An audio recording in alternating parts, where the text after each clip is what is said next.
ام المؤمنین سیدتنا خدیجۃ الکبریٰ رضی اللہ تعالیٰ عنہ کا تعارف آپ فرما دیجئے۔ حضرت ام المؤمنین سیدہ خدیجۃ الکبریٰ رضی اللہ تعالی عنہا آپ قبیلہ قریش کی ایک معزز خاتون تھی۔ آپ کو آپ کی پاکیزگی، طہارت اور تقدس کی وجہ سے طاہرہ کا لقب دیا جاتا تھا۔ سبحان اللہ۔ لیکن مجھے جو بات سمجھ آتی ہے، طاہرہ کا لقب تو ملنا ہی تھا، چونکہ ملکہ شرم و حیا کی ماں تو بننا تھا نا، ملکہ طہارت کی ماں تو بننا تھا نا، کیا کہنے۔ تو ایسی ہستیوں کا انتخاب میرا رب پہلے ہی فرما لیتا ہے۔ بہت اچھے، سبحان اللہ۔ حضرت سیدہ خدیجۃ الکبریٰ رضی اللہ تعالی عنہا یہ وہ عظیم خاتون ہیں کہ جن کو ملکہ مکہ بھی کہا جاتا، امیر مکہ بھی کہا جاتا تھا۔ آپ انتہائی امیر ترین خاتون تھیں، لیکن اس کے باوجود جب آپ نے نبی پاک صلی اللہ علیہ وآلہ وسلم آپ کے کردار عالی وقار سے متاثر ہو کر پیغام نکاح بھیجا تو آپ نے چچاؤں کے ذریعے سے بھیجا۔ بعض سیرت نگاروں نے لکھا ہے نبی پاک صلی اللہ علیہ وسلم آپ اس وقت خانہ کعبہ میں تشریف فرما تھے اور آپ کی عمر اقدس اس وقت 25 سال تھی اور سیدہ کی عمر اس وقت 40 سال تھی۔ جب آپ کے پاس آئے ان کے چچا آ کے کہا کہ ہم آپ کے لیے پیغام نکاح لے کے ہیں۔ کس کا؟ خدیجہ کا۔ تو کہا آپ کون ہیں؟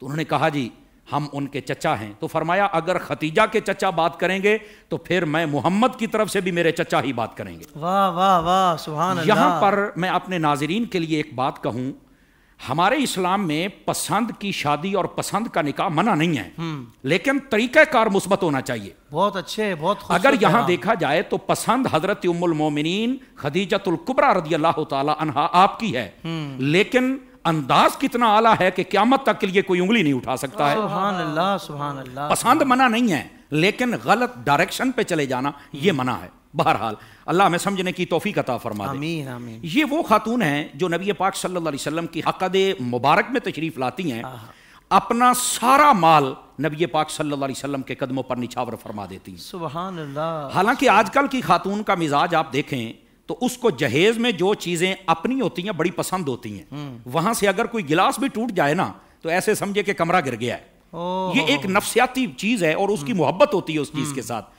لیکن قربان جاؤں سیدہ پاک کی اس عظمت پر کہ آپ نے سارا مال حضور کے قدموں پر نچھاور فرما دیا۔ سبحان اللہ، سبحان اللہ۔ اور پھر نبی پاک صلی اللہ علیہ وسلم کی خدمت میں ایک خادمہ کی حیثیت سے رہی ہے۔ اتنی محبت آپ سے فرماتی کہ اس کی مثال نہیں مل سکتی۔ اس کا ایک اشارہ میں دے دیتا ہوں کہ جب آپ پہاڑوں پہ چل کے، غاروں میں چل کے نبی پاک صلی اللہ علیہ وسلم عبادات فرمایا کرتے تھے تو سیدہ پاک پیچھے کھانا لے کے جایا کرتی تھی۔ اتنی امیر ترین خاتون ہو تو وہ کہتی ہے کچھ خود ہی انتظام کر لو، لیکن سیدہ پہ صدقے جاؤں آج کی عورتوں کو پورا نصاب بھی دے دیا کہ تم نے اپنے خامد کا احترام کیسے کرنا ہے۔ اللہ بس سمجھنے کی توفیق دے دے۔ آمین۔ عام الفیل سے 15 سال پہلے آپ نے دنیا میں جلوہ گری فرمائی، اور جب آقا کریم علیہ السلام کے عقد مبارک میں آئی تو عمر 40 سال تھی، اور تقریباً 25 سال تک نبی پاک علیہ السلام کی خدمت اقدس میں رہی۔ ان کی شان اقدس یہ تھی کہ جب تک یہ حضور کے عقد پاک میں رہی نبی پاک علیہ السلام نے کسی اور عورت سے نکاح نہیں فرمایا۔ اور یہی وہ خوش نصیب خاتون ہیں نبی پاک علیہ السلام کی کل اولاد سوائے سیدنا ابراہیم رضی اللہ تعالی عنہ کے ساری کی ساری اولاد، جو آپ کی باقی 4 بیٹیاں اور 2 بیٹے ہیں، اللہ رب العزت نے وہ بطن حضرت ام المومنین حضرت خدیجۃ الکبریٰ سے عطا فرمائے۔ میری التماس ہے تمام حاضرین، ناظرین اور سامعین سے کہ وہ سب کے سب آپ کی خدمتوں میں زیادہ سے زیادہ ایصال ثواب بھی فرمائیں تاکہ اللہ ان کے درجے اور بلند فرمائے اور ان کے صدقے میں ہمارے اوپر اپنا خاص فضل و عنایت عطا فرمائے۔ سوشل میڈیا پر اسلام کی صحیح تعلیمات جاننے کے لیے ابھی حافظ سائر قادری کا نیا YouTube channel Islamic digital studio subscribe کر لیں، اور ہاں نوٹیفیکیشن بیل آئیکن کو بھی پریس کر لیں تاکہ ہماری نئی ویڈیوز آپ تک بر وقت پہنچ سکیں۔